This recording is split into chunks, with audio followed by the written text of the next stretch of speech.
Elaine J here. I'm here because I watched your video about issues with your release on CDBaby. I had a nightmare in addition to them no longer setting up artists' YouTube channel. I waited 6 months. Be wary of CDBaby. I've never said this before. I mean, before recently, in the past 6 months, since I did something with CDBaby last year where I tried to do a classical album, and about the only way you can release freaking classical music to Apple and Apple Classical is to release it through CDBaby that I can find, or maybe Symphonic as well. Folks, I think CDBaby is kind of just going down the drain a bit. There are issues at CDBaby.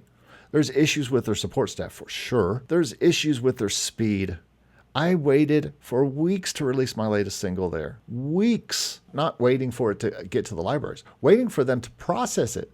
Because they have another thing now that you can pay $19.99 extra and get to the front of the line. No, not going to do that. We're not going to go there.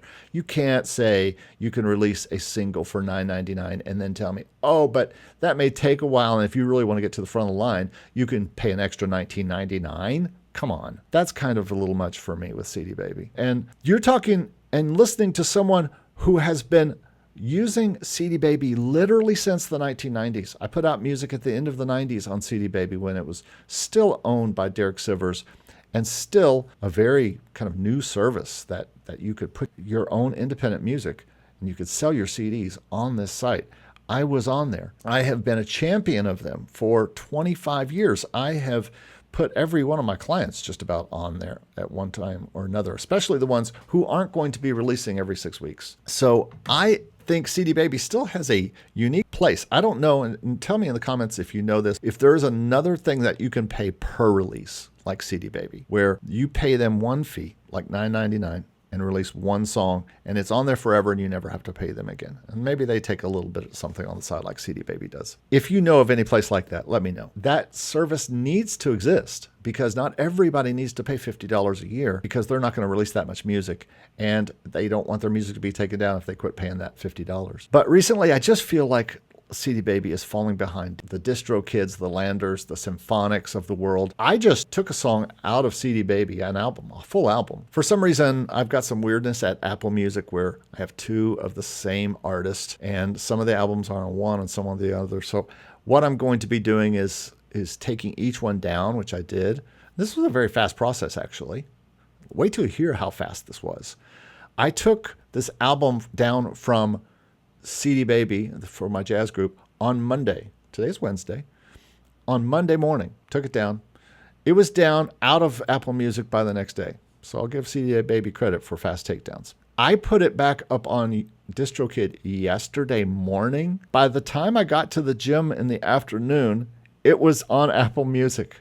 I mean, within an hour or two, it was on Apple Music and in the correct place on Apple Music. So I will probably do that for all my albums on CDBaby. Going to start to be done putting stuff on CDBaby. Now, both the times that I've had trouble with CDBaby with their speed have been on either cover songs or public domain classical songs that I had to spell a certain way. Maybe if I have a client coming up here recently, I can give a better report if it's an original song and see how fast it can get up there. But boy, it's taken a long time right now. Support is only a bot. There is no way to reach a human that I've found. That is not like CDBaby. They have always been great support. So that's where we are with CDBaby right now, and I'm not optimistic on CDBaby. And Elaine says, yes, I ended up paying $25 extra in order to get my song out on the right schedule without messing up my 6-week release. That's what I was doing. That's where I was with it.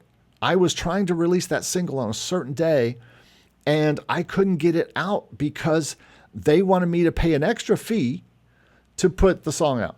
Come on. That's just... do you want to talk about DistroKid's extra fees?